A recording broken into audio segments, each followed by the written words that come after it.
To record this 3 times already. It hasn't worked because of my throat. I've got this cold. It just won't go away. But as I said in the other tape, if I have to watch more television, honest to God, I'll scream. Having a cold is terrible, isn't it? You just sit there like a zombie. Oy. Anyway, let's talk about this. I'm going to go slow so my voice doesn't get scratchy. The Marlow murder, today it doesn't mean much, but in its day, this was a big, big deal, and it led to a lot of stuff. Frankie Marlow, he was born Gandolfo Civito. He had been Frankie Yale's top guy until Yale was killed by the Capone mob for cheating Capone on beer deliveries and trying to make a power play. Marlow had invested his money wisely in everything, nightclubs, horse races. He managed prize fighters. He intended to go legit. He saw that prohibition wouldn't last forever. So things were going well, and then he fell into this. This is what I hear now. This is what I've researched into a dispute with this mobster, Ciro Terranova, the so-called Artichoke King. Another story was that Marlow was, this is what I believe, was overextended his gambling debts. He was refusing to pay people. The Depression was around the corner. It was 1929. He had overextended his investments. Some of the investments weren't paying back. Anyway, he and Terranova, according to scuttlebutt, there's no other way. I mean, nobody knows these things for a fact, agreed to meet for dinner and talk out their troubles. So on the night of June 27, 1929, Marlow is at the Le Tavernelle. That's a restaurant for prize fighters. The whole community would meet there, in other words. It was at 232 West 52nd Street. I checked, it's an apartment house today. Anyway, Marlow, and he had this big party with him, and he was seated at the head of the table. He was very nervous, watching the door. Seated with him was his girlfriend. Anyway, his girlfriend, Mary Mickey Seaton. She's angry because she's pregnant, and she wants to know what the hell Marlow's going to do about it. Seaton, the pregnant girl, was Marlow's standby girlfriend. His full-time girlfriend was a professional dancer named Dolores Ferris. They were both beautiful women. So, then seated next to her is Johnny Wilson. He's an interesting guy. He had been the world middleweight champion when Marlow managed his career. Wilson was trying to get the woman to lower her voice and to calm down. Wilson was actually born Giovanni Francesco Panica, P-A-N-I-C-A. God. I butcher these names, I know. Uh, I have Italian American friends who just call me up and say, I couldn't get that one either, huh? Anyway, Fantasy, he captured the World Middleweight Championship by defeating Mike O'Dowd in a decision, 12 rounds in 1920.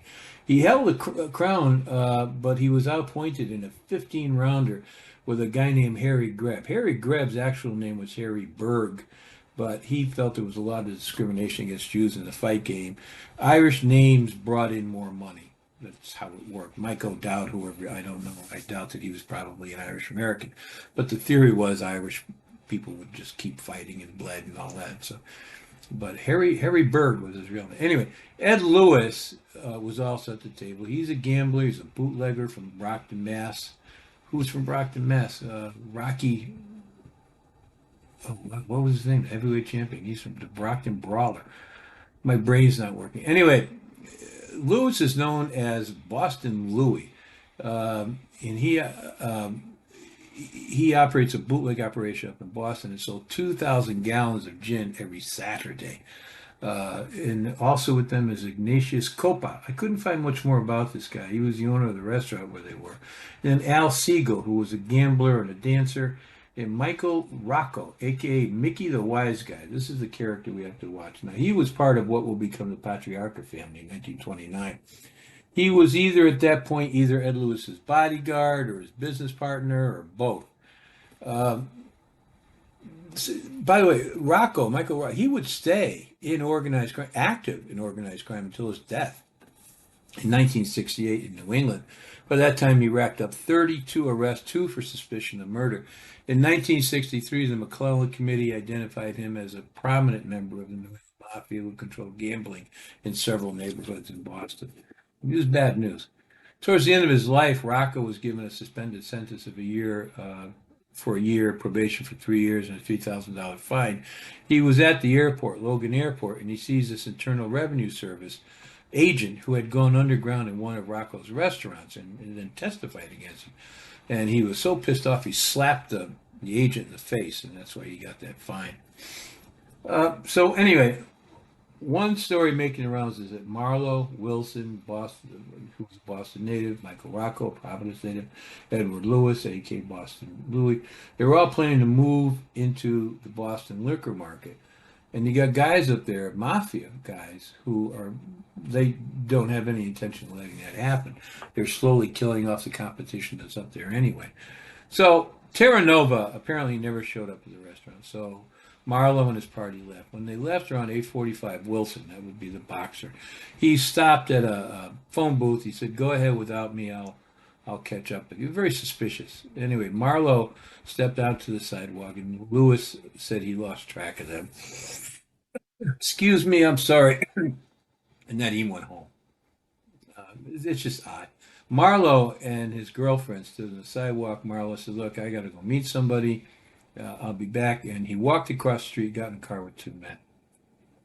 They found his body around 8:30 that night. The killers, they were traveling very fast in the car. They tossed Marlow's dead body out of the car on the edge of the Flushing Cemetery with two bullets in his head, one in the temple, one in the jaw. Fired at such close range, his face was burned. It was a close coffin. He was unarmed because they found his gun later on in the hotel room. So, what happened? I mean, who knows? The killers were probably Danny Grosso and Douglas McDermott, both of Long Island. These guys had been involved in a bloody Elizabeth, New Jersey mail robbery a while before that, and that supposedly was financed by Marlow. He put up the money so they can get the guns and pull the job off. But then he paid for them to go into hiding, and now he's got this financial crisis on his hands. He's got people after him. He wants money, so Marlow goes to these two guys, McDermott and Grosso, and says, "I can't pay you to hide underground anymore. I just don't have the money." And who knows? Maybe they met him and said, "We're going to kill you anyway. You should have paid for us." I don't know. The city police commissioner, he announced that his intelligence was that Marlow knew he was going to be shot. How he knew, I don't know. And he had been in Boston just before he was murdered, where one of his fighters, Riccardo Bertazzalo, an Italian native heavyweight, a guy from Italy, I meant to say, heavyweight, had fought Jim Maloney, Boston heavyweight, Boston favorite, Maloney, and that he had won on a foul. So there were whispers that the fight was fixed. And people wanted Marlow to answer for himself because it was just an odd fight. It didn't seem to make sense. So they picked up Rocco, the guy from Providence. They asked him, of course, he didn't know nothing about nothing. December 7, 1929, after the Marlow murder, Terranova attended a dinner for the board of directors of the Tippecano Democrat Club.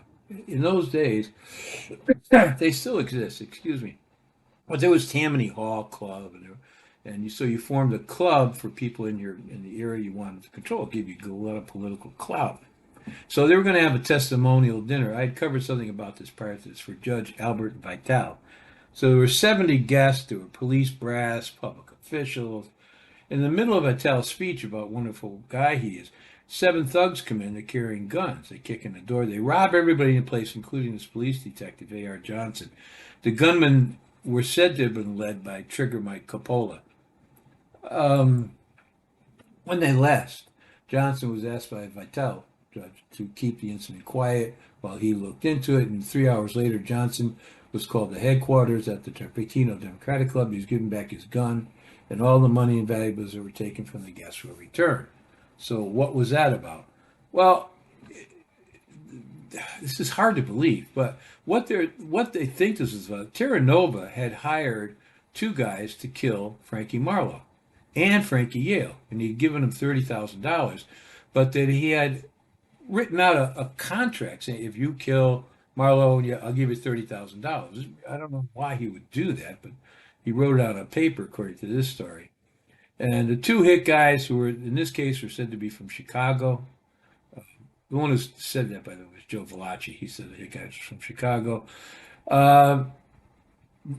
They did their job. They killed Marlow. They killed Yale, and then Terranova reneged on the deal. So the hitmen threatened to kill him or turn it over to the police. The note that they had saying, if you kill these two guys, I'll pay you. Terranova wanted to, in his case, Terranova defended himself. He said, not that I didn't pay him. I wanted to review the contract. That's what it was. I had every intention of paying.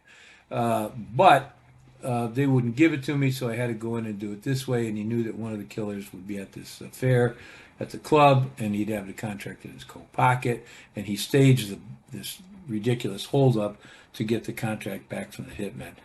I don't know. It sounds a little, I don't know about that. How about you?